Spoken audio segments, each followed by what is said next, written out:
Oh, mau PK. Ya, biar rame bang.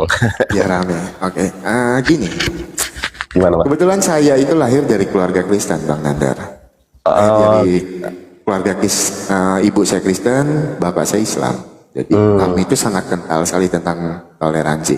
Jadi sampai beliau meninggal, sampai papa saya meninggal, beliau meninggal beragama Islam. Nah di umur 20-an saya itu udah pernah meninggalkan Tuhan Yesus di dalam kehidupan saya. Saya berpindah agama, Bang Nandar. Tapi motif saya berpindah agama, saya garis bawahin dulu ya, buat teman-teman mualaf yang pernah PK sama saya udah pasti tahu. Gitu. Motif saya berpindah agama itu bukan karena saya ingin tahu tentang Islam. Bukan karena hati saya mau belajar tentang agama Islam. Enggak. Iya, iya. Tapi karena motif tertentu. Karena saya waktu itu mau menikah dengan perempuan muslim. Gitu. Tapi akhirnya batal tuh pernikahan saya. Bahkan saya terjerumus ke dalam dunia narkoba. Muka saya itu diposting tahun 2020 itu, boleh cek di Facebook atas nama Oki Saputra, itu luar biasa sekali viralnya. Gitu. Tapi ya luar biasa. Saya yang udah pernah meninggalkan Tuhan Yesus, Bang.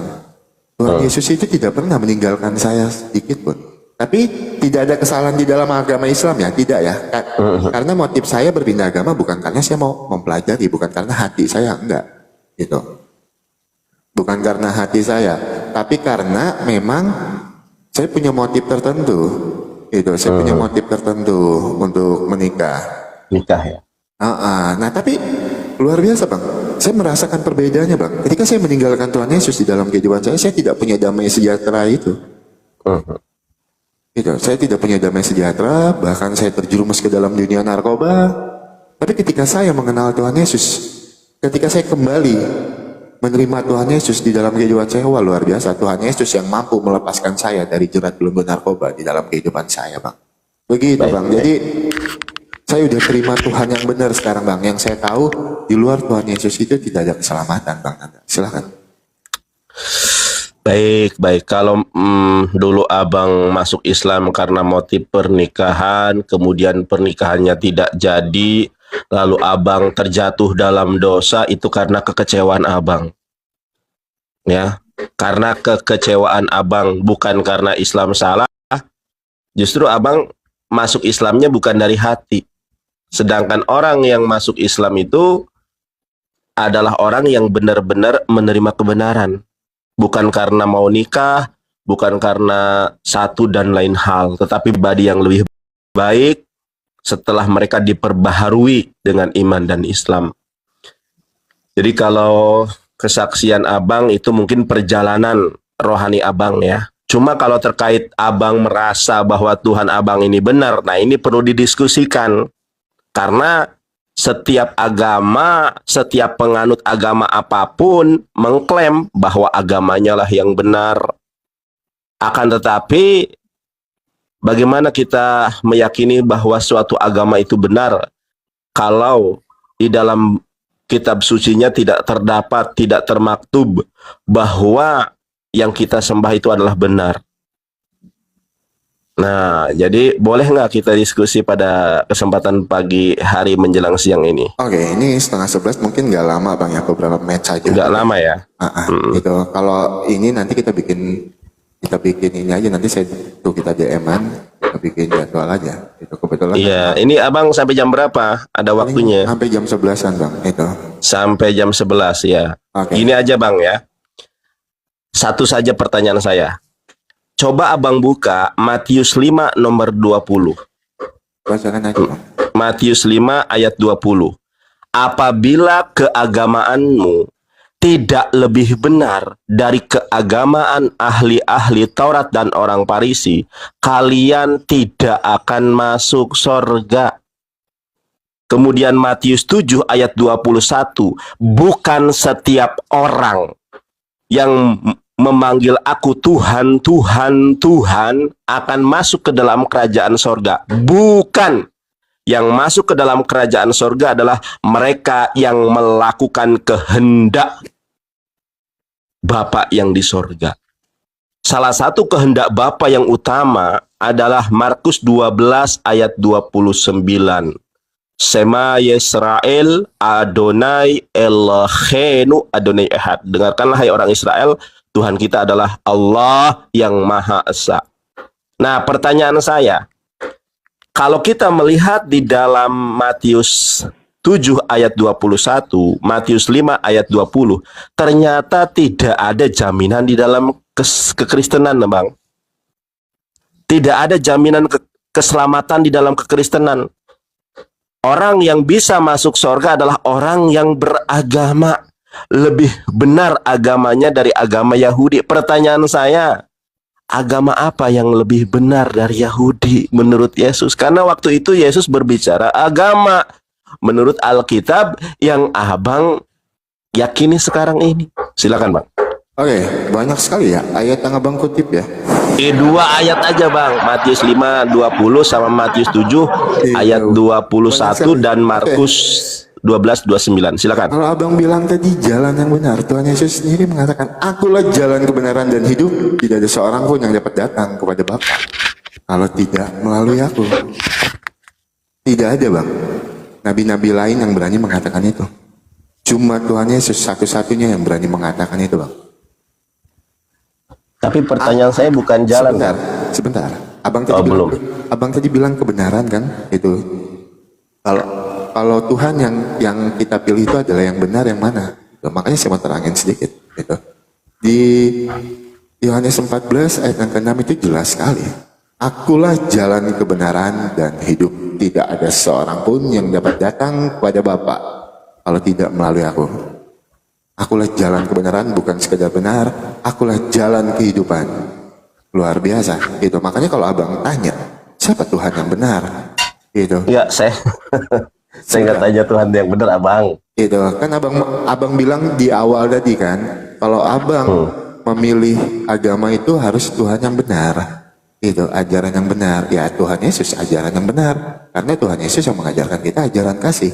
Oke, terlepas dari ayat yang abang kutip tadi. Matius 5 ayat 2 berapa nih? Ayat 20 ya, saya bukakan dulu. Matius 5 ayat yang ke-20 dengan perikop Yesus dan hukum Taurat. Maka aku berkata kepadamu, jika hidup keagamaanmu tidak lebih benar daripada hidup keagamaan ahli-ahli Taurat dan orang-orang Farisi, sesungguhnya kamu tidak akan masuk ke dalam kerajaan surga. Di sini kan perikopnya Yesus dan hukum Taurat. Gitu. Abang sudah baca ayat selanjutnya. Kamu telah mendengar firman, kamu telah mendengar yang difirmankan kepada nenek moyang kita, jangan membunuh. Siapa yang membunuh harus dihukum. Tetapi aku berkata kepadamu, setiap orang yang marah terhadap saudaranya harus dihukum. Siapa yang berkata kepada saudaranya kafir harus dihadapkan ke mahkamah agama. Siapa yang berkata jahil harus diserahkan ke dalam neraka yang menyala. Gitu. Oke. Ya, jadi di sini perikopnya Yesus dan hukum Taurat. Jadi apa yang abang kutip itu, menurut saya tadi tidak sejalan dengan narasi abang. Oke. Itu. Coba abang kutip tadi.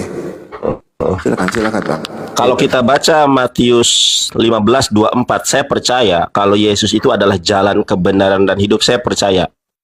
Cuma kita tahu, baik di dalam Islam maupun di dalam Kristen, Yesus itu atau Isa alaihissalam hanya untuk bangsa Israel. Jadi saya nggak membahas Yesus adalah jalan kebenaran. Saya percaya itu, nggak usah diperdebatkan. Nah, orang Kristen menuhankan Yesus ini nggak punya dasar. Justru Yesus di dalam Matius 4 ayat 10, sebab ada tertulis, engkau hanya berhak, engkau hanya wajib. Sebab ada tertulis, engkau harus menyembah kepada Tuhan Allahmu dan hanya kepada Dia saja engkau berbakti. Ini dasar penyembahan, bahwa Yesus itu punya Allah, punya Tuhan. Yohanes 20 ayat ke-18, jangan engkau menyentuh aku, sebab aku akan pergi kepada ilahku dan ilahmu. Yesus punya ilah. Tetapi yang menjadi titik tekan pada Matius 5 ayat 20, abang, ingat abang, perhatikan di situ. Apa kata Yesus? Yesus mengatakan dengan jelas, apabila keagamaanmu tidak lebih benar dari agama atau keagamaan orang-orang Yahudi dan ahli-ahli Farisi, kalian tidak akan masuk surga. Berarti kita bisa masuk surga ketika kita beragama dengan agama yang lebih benar daripada agama Yahudi. Makanya di dalam Matius 7:21, bukan setiap orang yang menyebut aku Tuhan akan masuk ke dalam kerajaan sorga. Bukan, melainkan dia yang melakukan kehendak Bapakku yang di sorga. Bukan hanya itu, Bang. Ini ajaran Yesus. Kita lihat ajaran Paulus. Galatia 5 ayat ke-19 sampai 22. Setiap orang yang melakukan keinginan daging, pesta pora, kemabukan, iri hati, pencemaran, ya, apa kata si Paulus? Sudah kukatakan sejak dahulu, orang-orang yang melakukan hal-hal demikian tidak akan masuk ke dalam kerajaan sorga. Yang masuk dalam kerajaan sorga adalah orang-orang yang mengimplementasikan 9 buah roh: kasih, sukacita, damai sejahtera, kesabaran, kemurahan, kebaikan, kesetiaan, kelemah lembutan, dan penguasaan diri. Jadi di dalam Kristen tidak ada jaminan keselamatan. Jaminan keselamatan yang diajarkan oleh Paulus harus mengikuti 9 buah roh. Adapun keselamatan yang dijanjikan oleh Yesus adalah ketika dia beragama lebih benar daripada agama Yahudi. Kita perlihatkan kepada Abang. Bang, apa agama yang lebih benar? Apa agama yang lebih benar dari agama Yahudi? Yesus yang ngomong, Bang. Agama yang lebih benar dari agama Yahudi dan orang-orang Farisi adalah di dalam Lukas 6:40. Sebentar, Bang. Abang terlalu lebar sekali kemana-mana. Abang tadi bawa 15 yang 20 itu yang Tuhan Yesus sebagai utusannya itu kan. Aku diutus hanya enggak. Itu. Saya nggak membahas itu, Abang. Ya, sebentar, Bang. Silakan. Makanya Abang ini kan saya tanya, iya kan? Yang pertama tentang ketuhanan. Kemudian Abang lari ke Yohanes 14 ayat ke-6. Abang bicara tentang sebentar dulu, Bang. Benar, ini udah mulai nih. Udah mulai nih. Tenang, Bang, tenang. Bukan, tenang aja. Iya, gimana? Abang bilang tadi di awal Tuhan yang benar, ya saya jawab Yohanes 14 ayat yang ke-6 jelas mengatakan itu, akulah jalan kebenaran dan hidup, tidak ada seorang pun yang dapat datang. Itu jalan, Bang, bukan Tuhan, Bang. Kalau Tuhan yang benar itu Markus 12 ayat 29. Kalau jalan, saya mengakui kalau Yesus adalah jalan. Cuma jalannya Matius 15:24. Dia itu jalan hanya untuk bangsa Israel. Gitu loh. Gitu. Loh iya. Abang ngajarin ikan berenang ya nggak bisa, Bang. Ya. Jadi Abang kalau berbicara jalan, Abang nggak usah mengajari saya bahwa Yesus adalah jalan kebenaran. Saya sudah mengimani kalau Yesus adalah jalan kebenaran, tapi hanya untuk bangsa Israel. Makanya Abang lihat di dalam Matius 21:43, apa kata Yesus? Sebab kerajaan Allah akan dicabut daripada kalian bangsa Yahudi dan akan diberikan kepada satu orang yang bukan Yahudi. Yesus sudah membuatkan bahwa kerajaan Allah itu akan dicabut dari bangsa Yahudi dan akan diberikan kepada Nabi Muhammad. Kalau kita berbicara jalan. Tetapi yang saya bicarakan di sini adalah Kristen menyembah Yesus nggak ada dasarnya. Bagaimana Abang merasa benar? Mohon maaf ini ya, ini dalam bingkai diskusi ya. Yes. Bagaimana Abang meyakini Yesus adalah Tuhan yang benar, sementara dia tidak pernah menyatakan diri bahwa dia adalah Tuhan.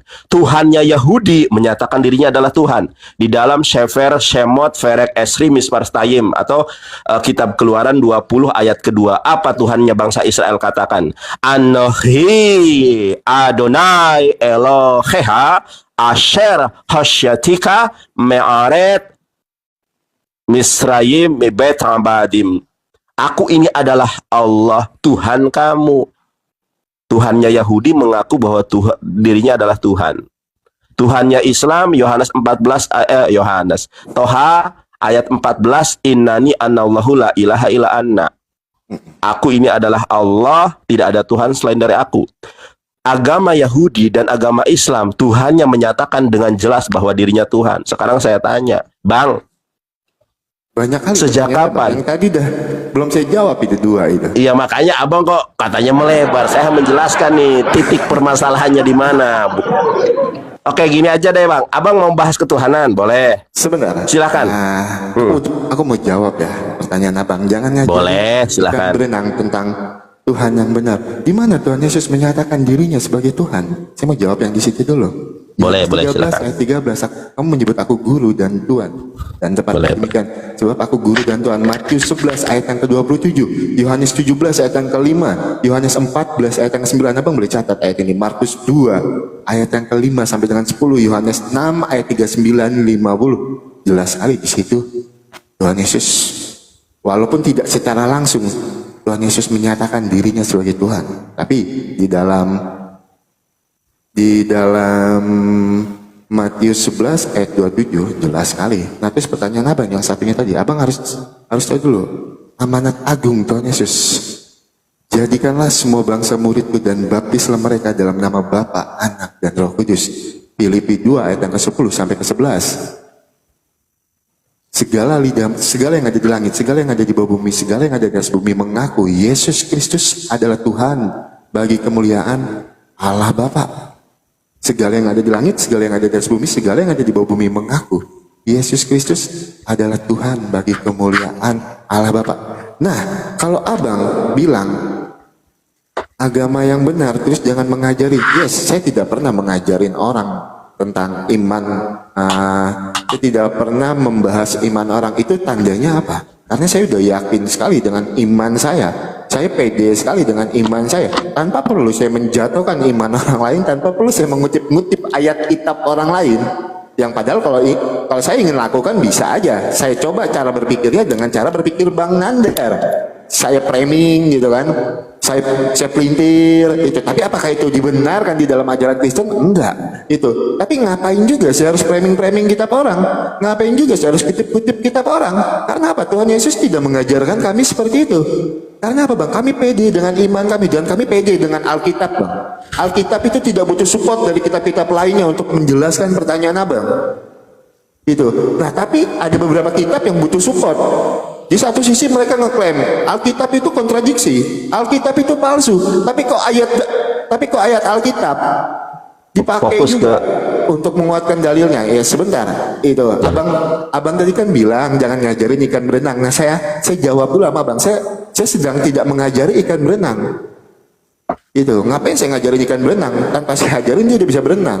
Itu sebenarnya jangan abang bilang saya nggak fokus tadi kan? Abang yang nggak fokus jangan ngajarin ikan berenang katanya. Itu. Nah saya ajarin abang seperti apa cara beragama yang benar. Itu. Sudah bang? Silakan. Oke. Bang, tidak ada satu dasar pun di dalam Bible kalau Yesus itu Tuhan. Yes, Yohanes 13 ayat Sebentar, iya nanti saya bukakan bang. Dasar atau pijakan saudara-saudara kita atau teman-teman Kristen ini bang, terima kasih abang sudah santun ya, saya senang kalau santun. Pijakannya itu hanya terjemahan. Abang tahu nggak, original language dari perjanjian baru itu bahasa Yunani. Dan Yesus berbicara dalam bahasa Ibrani dan Suryani. Saya bukakan kepada abang bahwa abang menuhankan Yesus berdasarkan terjemahan. Diakui atau tidak, itulah yang terjadi pada mayoritas umat Kristen di Indonesia. Meskipun di Indonesia ini banyak juga aliran-aliran Kristen yang tidak menuhankan Yesus. Unitarian contohnya, oknum yang ada di TikTok, Edis TV, kita lihat nih bang. Itu terjemahan di dalam TDB bang, ini kan abang Yohanes 13 ayat ke-13 ya. Abang lihat nih, Yohanes 13 ayat ke-13. Coba abang baca di sini. Abang kelihatan nggak? Iya. Di dalam TDB, salah satu versi Alkitab, kamu menyapa aku guru dan Tuan, bukan Tuhan bang. Jadi ini Tuan, bukan Tuhan. Nah, saya lihatkan di dalam bahasa Ibrani. Yohanes 13, ayat 13 dalam bahasa Ibrani. Saya belajar bahasa Ibrani 3 tahun bang ya. Silahkan rekam kalau memang bacaan saya salah atau definisi saya salah. Di dalam bahasa Ibrani dikatakan, ini Ibrani gundul ya, nggak ada nikutnya. Atem korimli rabi peadon. kalian memanggil aku Rabbi, guru. Adon itu master, tuan, ya. Apa kata Yesus di sini? Sangat jelas. Atem kor imli rave adon fahit batem aser debartem hi anihu. Benar sekali yang kalian katakan bahwa demikianlah aku, kata Yesus. Benar, aku ini adalah, sebentar, headset mikrofon saya lepas, sebentar Bang ya.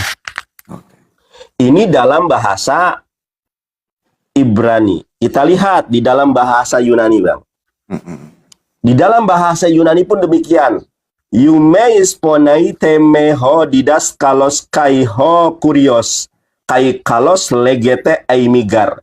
Nah, kata Tuhan yang ada di dalam LAI itu mengacu kepada kata kurios. Kurios itu artinya tuan. Makanya di dalam Alkitabul Muqaddas, ini Alkitabul Muqaddas Bang ya, kita baca nih. Saya bacakan Bible dalam 4 bahasa.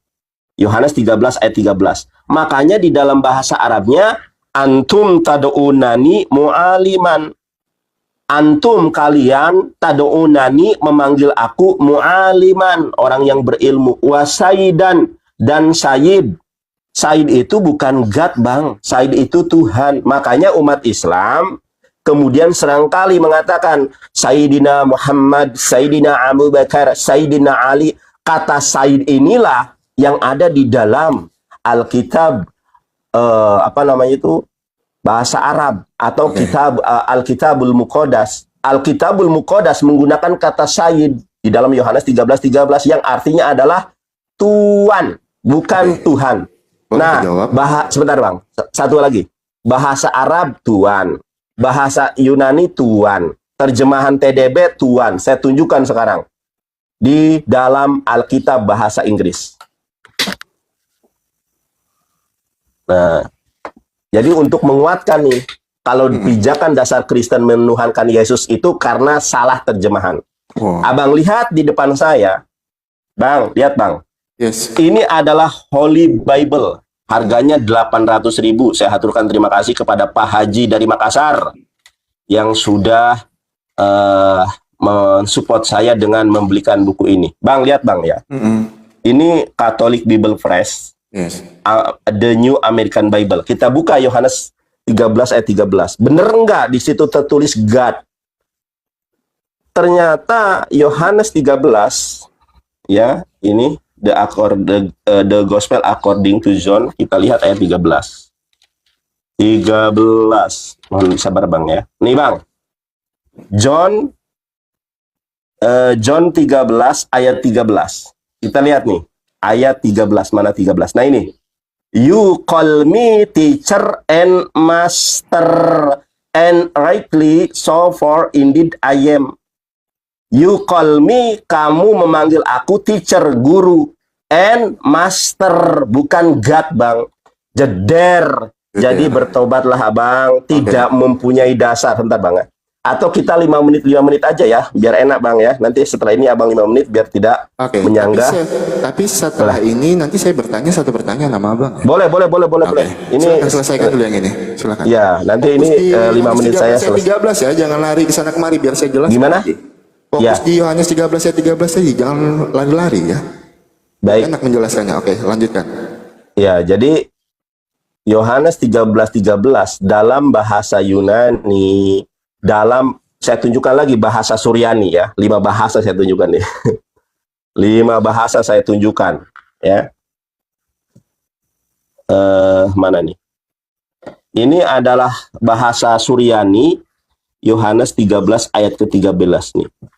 Yohanes 13 ayat 13 di sini dikatakan ya, atun morin atun lei. Mana nih? Sebentar, 13. Apa di sini? Omarim atun atnun godir. Tuh, di dalam bahasa Suryaninya jelas di sini.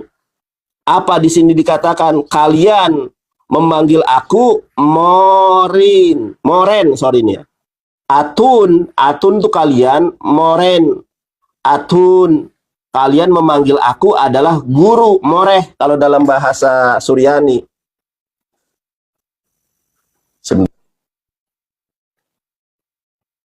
Loh, kemana bang? Sebentar, ada yang telepon. Oh ya.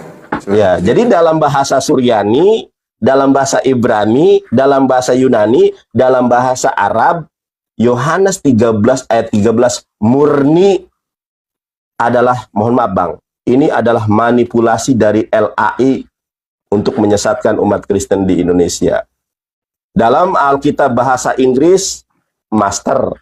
Dalam bahasa TDB, master, tuan. Dalam bahasa Alkitabul Muqaddas, tuan. Kalau abang nggak percaya, ada juga Alkitabul Muqaddas di rak buku saya. Jadi tidak pernah ada dasar orang Kristen menuhankan Yesus kecuali karena terjemahan yang menyesatkan. Oke. Iya, belum waktu saya bang.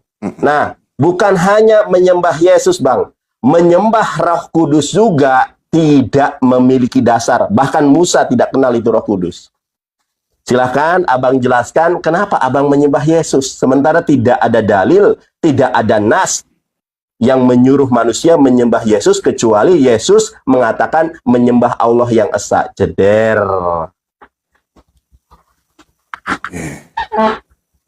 5 menit ya. Ya, 5 menit sekarang abang. Sebentar bang ya, sebentar bang. Saya mau balas WhatsApp dulu ya. Oke. Nanti sebentar. Cuma balas WhatsApp doang, soalnya telepon.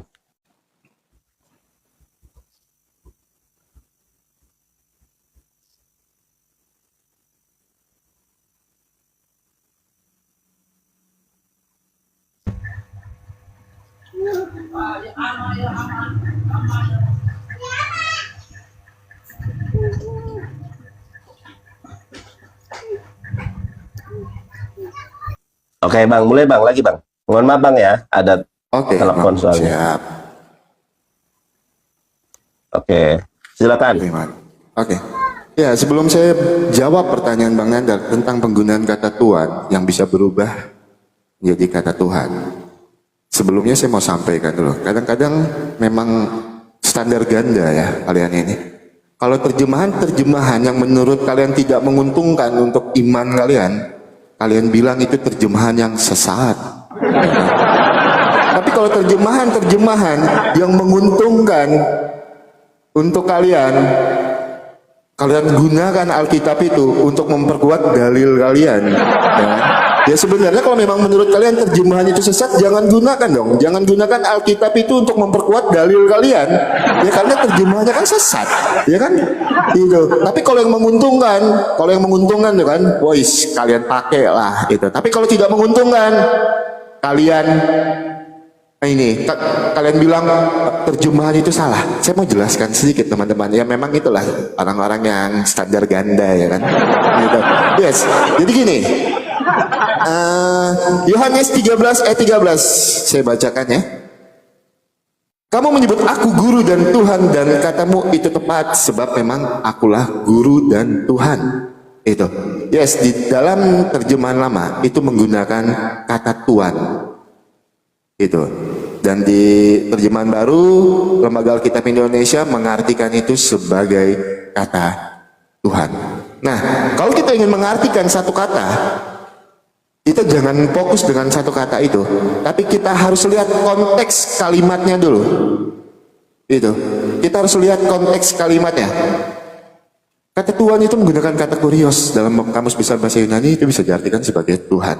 Kamu menyebut aku guru dan Tuhan, dan katamu tepat. Itu. Nah, kalau memang kata Tuhan di sini yang dimaksudkan Bang Nandar misalnya Tuhan dari sebuah perusahaan, dia cuma melingkupi kekuasaan di sebuah perusahaan itu. Ya, saya akan bandingkan Bang di dalam Filipi 2 ayat yang ke-10 sampai ke-11. Segala yang ada di langit, segala yang ada di atas bumi, segala yang ada di bawah bumi bertekuk lutut menyembah. Segala lidah mengaku Yesus Kristus adalah Tuhan. Saya gunakan kata Tuhan di situ. Kata Tuhan. Tuan-tuan seperti apa?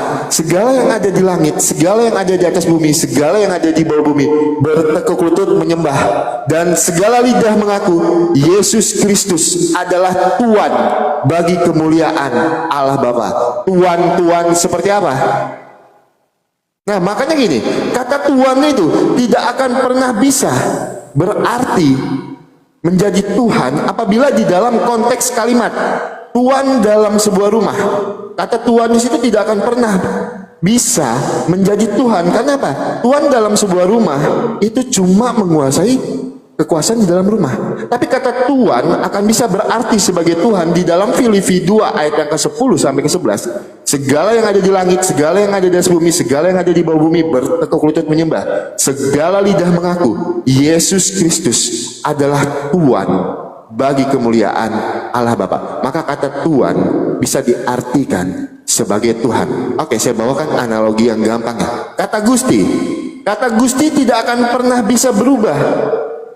Kata Gusti tidak akan pernah bisa diartikan sebagai Tuhan apabila di dalam konteks kalimat Gusti Prabu penguasa Siliwangi. Gusti Prabu Siliwangi. Kata Gusti di situ tidak akan pernah bisa diartikan sebagai Tuhan. Karena apa? Gusti di situ cuma melingkupi kekuasaan daerah Siliwangi. Nah, kata Gusti itu akan bisa diartikan sebagai Tuhan. Misalnya, Gusti Yesus pencipta langit dan bumi. Maka kata Gusti bisa diartikan sebagai Tuhan. Makanya kalau kita ingin menafsirkan satu kata, kalau kita ingin mencari arti satu kata, jangan tinggalkan konteks kalimatnya. Itu. Kalau kita ingin mengartikan kata Tuhan di situ, kita harus lihat konteks kalimatnya dulu. Maka dari itu Lembaga Alkitab Indonesia mengartikan kata Tuhan menjadi Tuhan. Perubahan kata dari terjemahan lama ke dalam terjemahan baru tidak merubah arti dan tujuan penulis. Itu karena di dalam Filipi 2 ayat yang ke-10 sampai 11 jelas. Segala yang ada di langit, segala yang ada di atas bumi, segala yang ada di bawah bumi bertekuk lutut menyembah, dan segala lidah mengaku Yesus Kristus adalah Tuhan bagi kemuliaan Allah Bapa. Makanya yang saya bingung teman-teman ini, kalau misalnya tidak menguntungkan buat mereka dibilangnya ya kan sesat, tapi kalau yang menguntungkan buat mereka dipakainya untuk memperkuat dalilnya. Itu silakan Abang. Udah jam 11 sebenarnya Bang. Itu belum. Aduh, gimana? Oke, terakhir saya tanggapi dong. Boleh. Dulu saya tanya dulu dong. Kan tadi saya mau ya nanya. boleh silahkan Abang, silahkan. Saya minta maaf sebelumnya buat teman-teman Muslim. Saya minta maaf. Ya. Saya bertanya. Abang boleh menjawab sekalian menanggapi ya, yang tadi ya. Ya boleh. Nah, di GS33 nomor 56 Bang. Abang hafal lah. Silakan. GS33 Silakan apa yang 56. Ya, silakan Abang bacakan apa yang ditanyakan. Oke, saya inikan dulu Bang ya. Saya bukakan Bang ya. Iya, boleh. Mungkin Abang bisa bantu saya buka datanya GS55 nomor. Ya, Abang bukakan saja, nanti kita jawab. Oke, Kan Abang ada HP juga.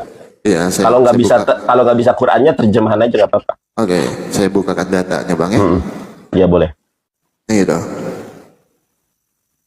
Jadi ini saya nggak framing ya, saya tidak Ya udah, Abang nggak usah takut, Abang jangan takut lah. Kita kan di dalam bingkai diskusi ini, diskusi ilmiah. Ya usah takut.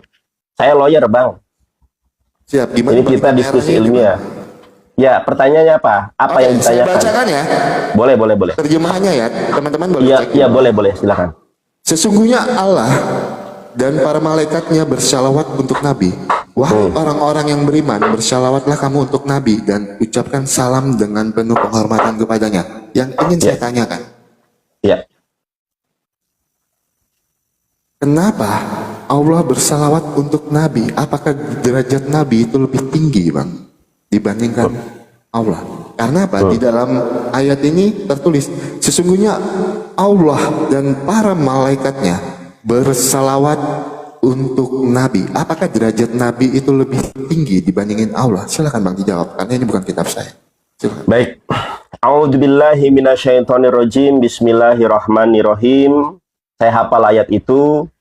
Innallaha wa malaikatahu yusholluna 'alan nabi ya ayyuhalladzina amanu shollu 'alaihi wa sallimu taslima. Ya, sesungguhnya Allah dan para malaikat bersolawat kepada baginda alam habibana wa nabiyina Muhammad sallallahu alaihi wasallam, maka ya kamu bersolawatlah dan berikanlah salam penghormatan kepada Nabi Muhammad sallallahu alaihi wasallam. Solawat itu adalah bentuk ucapan dari Allah Subhanahu wa taala, keberkahan yang dicurahkan kepada Nabi Muhammad sallallahu alaihi wasallam dari Allah kepada Nabi Muhammad SAW. Sedangkan solawat yang kita ucapkan dari umatnya adalah bentuk salam penghormatan kepada Nabi Muhammad SAW. Jadi itu pertanyaan yang mudah dan gampang untuk dijawab. Makanya Rasulullah SAW bersabda di dalam sebuah hadis yang sahih, "Man shola alaya wahidatan sallallahu alaihi asro." Barang siapa yang bersolawat kepadaku satu kali, maka Allah akan memberikan keberkahan kepadanya 10 kali. Jadi kalau kita Allahumma sholli ala Muhammad wa ala ali Muhammad, maka akan turun keberkahan, turun kebaikan kepada kita 10 kali. Bukan hanya Nabi Muhammad sallallahu alaihi wasallam, bahkan kami pun bersolawat kepada Yesus dan para nabi yang lain.